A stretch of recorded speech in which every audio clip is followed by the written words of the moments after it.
Conversations with JR. Oh, it's been quite some time since I've gone live on YouTube. So just welcome in, welcome in, welcome in. Thank you for joining me. I'm going to say thank you for my subscribers, for your patience. I know I haven't posted in a while, but I've been busy. I've really seriously been busy. You can also connect with me on my Facebook channel at Conversations with JR. I'm excited. This is 2025. It's 19 days into the new year, so I am definitely excited to tell you all the new things that Conversations with JR has coming up in this new year. You know, I often come on and I talk about uh, resolutions. I talk about building vision boards. I also always talk about, what you call bucket lists. I talk about all those different things in relationships and family foundation. But what I want to talk about today is two things. I'm announcing the 2025 Women of Valor Award, where I have selected 6 women in my life that have empowered me, impacted my life. And you're going to see on YouTube and on Facebook, I will be presenting these women with the 2025 Conversations with JR Women of Valor Award. What I want to talk to you today about is childhood and some issues of childhood and some things that I have been contemplating and thinking about that has impacted me into my adulthood. And I know a lot of viewers, they probably say, that was then, this is now, and I don't want to go back there because it doesn't really matter now, but it does matter. It does matter. My new theme for 2025 is changing lives with a single conversation. And the reason why I would like to talk about childhood is that, when we were just children, I'm a baby boomer. I'm going to be 60, so I'm going to date myself. I'm 60. When we were growing up in my era, there were a lot of needs, basic needs for children that were not met. There were skills that we were not taught. There were emotional needs. There was, just adults playing with us and giving us their time and giving us their undivided attention. It was always that when adults are in this room, children in this room, you don't mix. Children has no business in adult conversation. And while you're listening to this, I want you to think back to your childhood, okay? I'm not saying that my childhood was, it was a horrible childhood. My parents were neglectful, they were abusive, but there were a lot of things going on back then in my household that I understood later on in my 20s, my 30s, my 40s, and now I'm in my 60s that greatly impacted the decisions that I made, the relationships that I engaged in, especially the intimate relationships that I engaged in, the decisions that I made, the strongholds that was in my mind about lack, about how a man should provide for me. They always say the man is the provider, the man is the protector, and I spent many years in dysfunctional relationships because of those old relationship myths. I suffered a lot because I wasn't taught as a young woman how to preserve myself.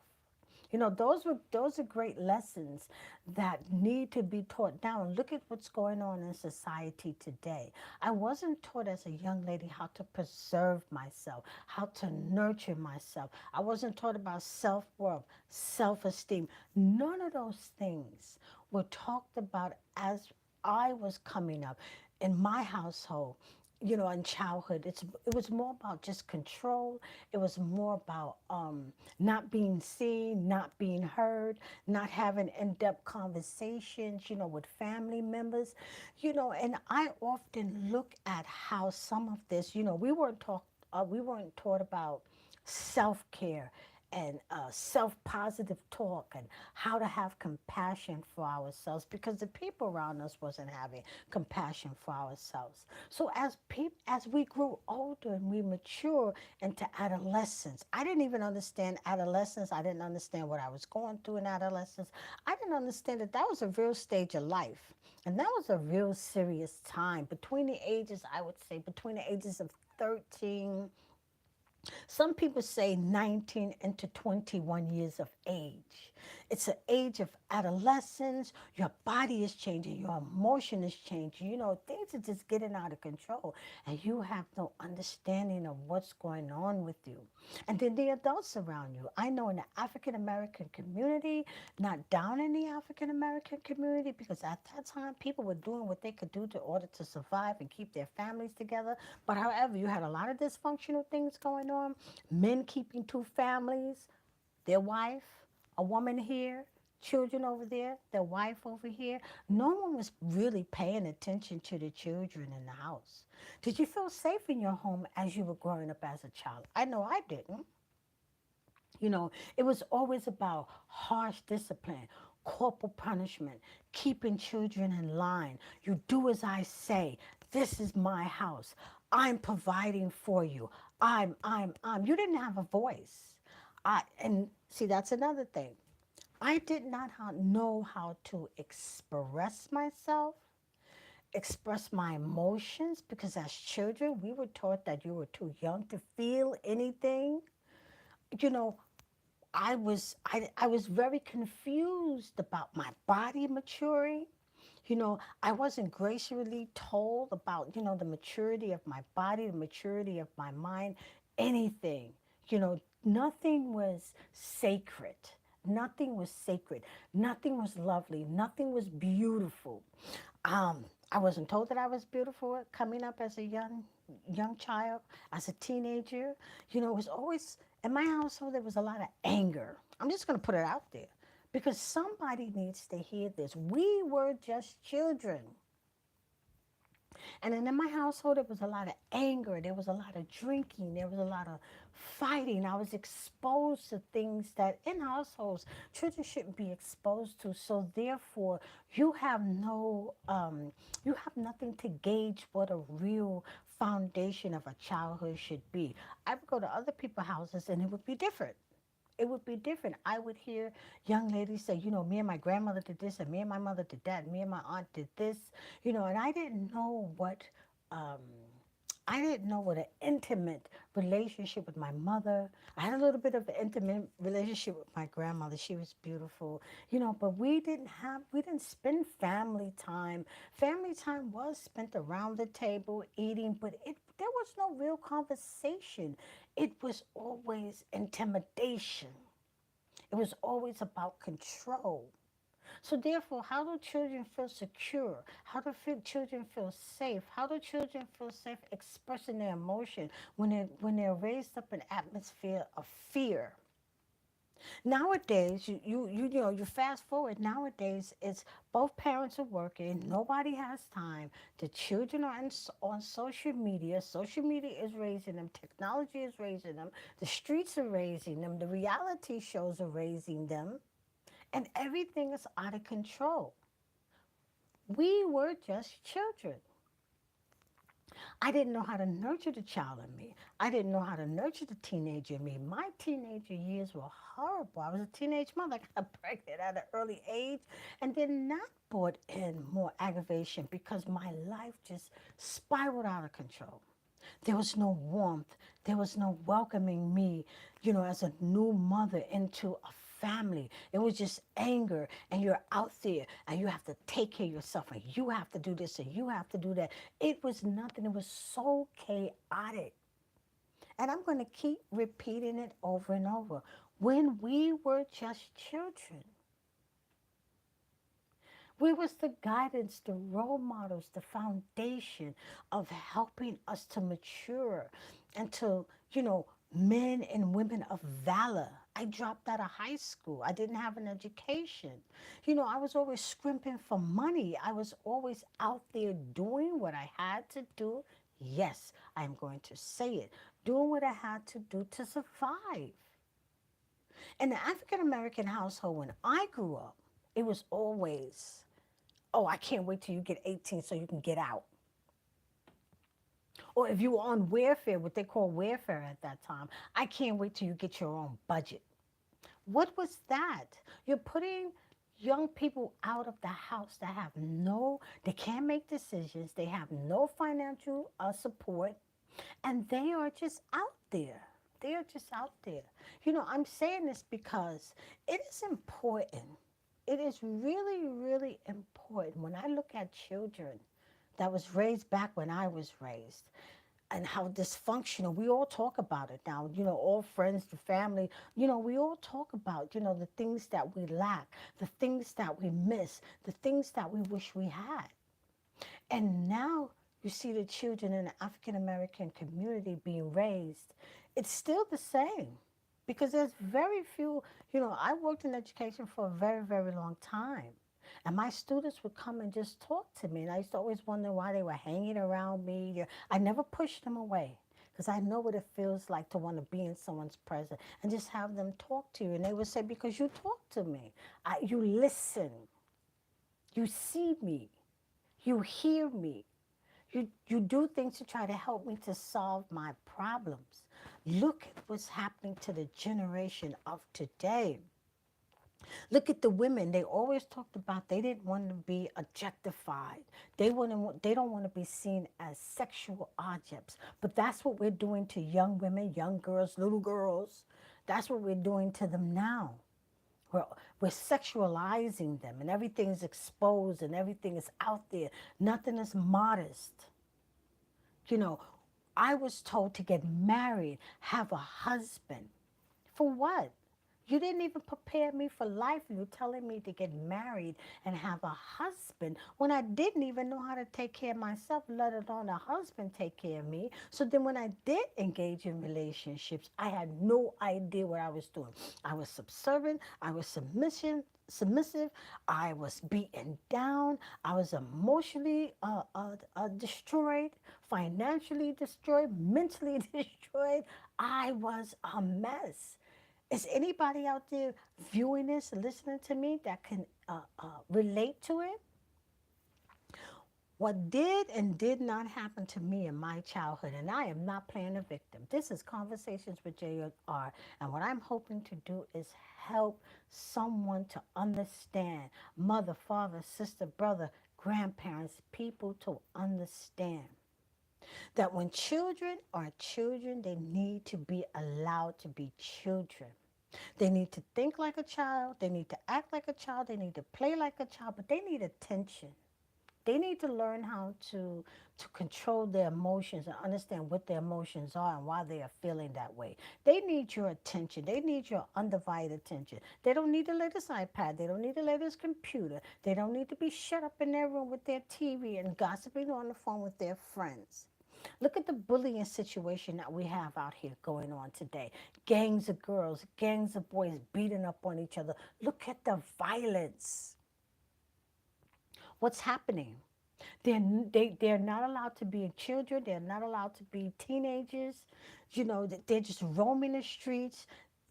It just, we can blame the whole society. We can blame, you know, taking away after school programming. You can say the school system is failing. But what about home?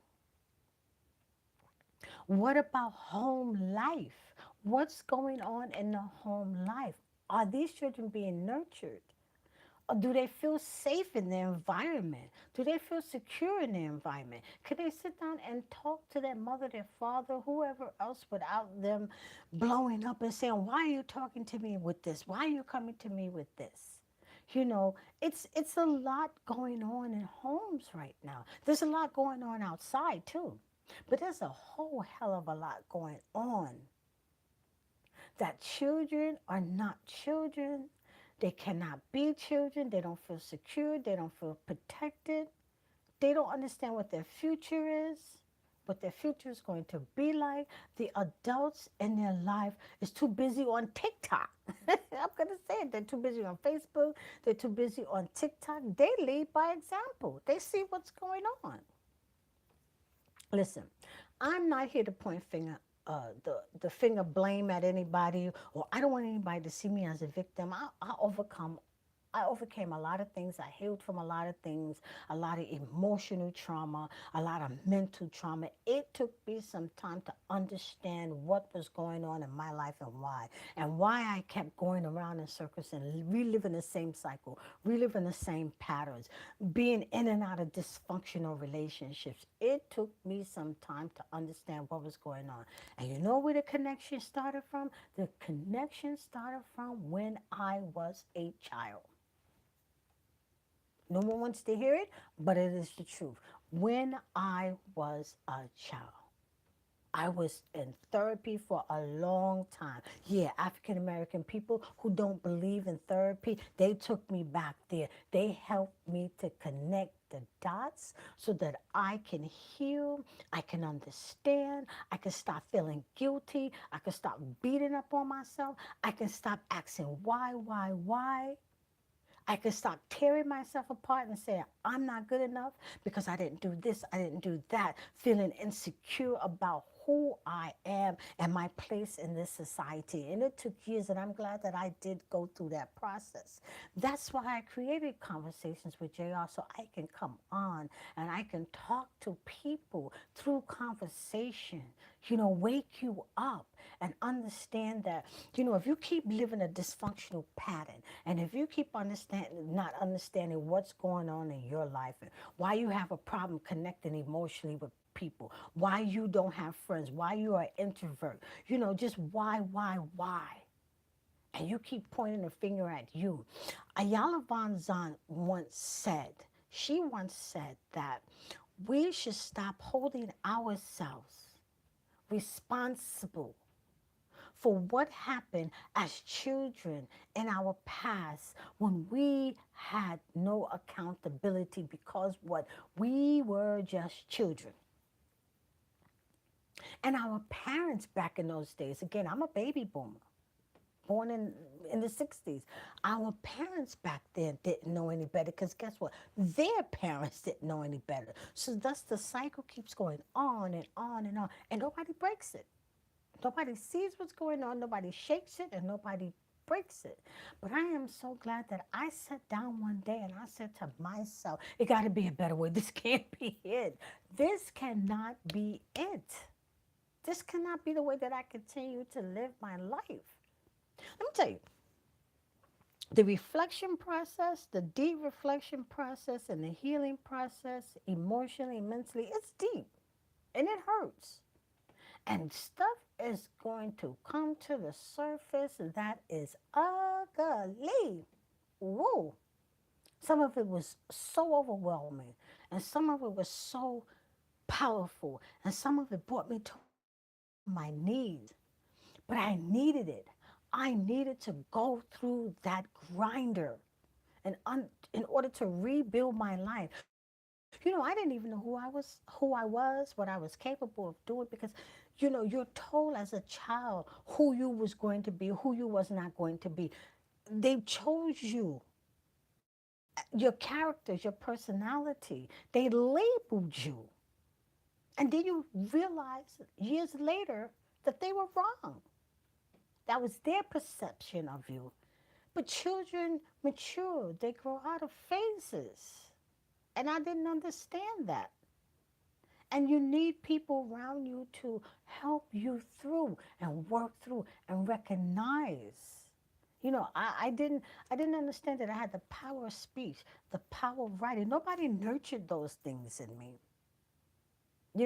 Nobody in my household, you just went to school, you got your education, but it wasn't really talked about. Nobody talked about books. Nobody talked about what you did in school. You was intimidated. Did you do your homework today? And you better have done your homework. Nobody asks you questions about your life desire, what you want to be, what you can be. Nobody nurtured anything. And as a child, I felt abandoned, neglected, empty, confused, afraid, unsafe. I was just in a dark hole. I was in a dark hole for many years. And it all came from childhood. There's going to be people who watch this, who listen to this, and they're going to say that, whatever comments you have a right to your comments. But I know I'm not bugging. I know I am coming to you from a sincere heart to tell you that check the childhood. Check it. Sit down. Think about it. Get with your thoughts. A lot of people don't like that. They don't like peace and quiet. They keep the TV on, the radio on. They're always on there. They're scrolling, scrolling, scrolling, so they don't want to be alone with their thoughts. Get a notebook, journal. Think about your life. Think about the things that you have experienced and how they have impacted your life, influence your decisions, influence your emotions, influence being in dysfunctional friendships, relationships, dysfunctional family members that you keep connecting with, that's dragging you down, and you feel because they're family that you cannot disconnect from them. You can. You matter. Your peace matter. Your happiness matter. Your desires matter. Your visions, your dream, everything about you matter. You matter. And so this is Conversations with JR. Remember, we were just children. Check the childhood. Just check the childhood and see what you find. I hope that you can discover something good in your childhood, something that you can relate to. But I am telling you, go back, check the childhood, check what's going on in your family right now with your children and your children's children. Check it out and see what is going on. See what is going on. Share this. Share this in a conversation. Click, like, subscribe, share. Until the next time, this is Conversations with JR. You can find me on Facebook with a lot more topics, and I am coming back more live on YouTube. I thank you for listening. I thank you for subscribing, and I thank you for liking. Until the next time.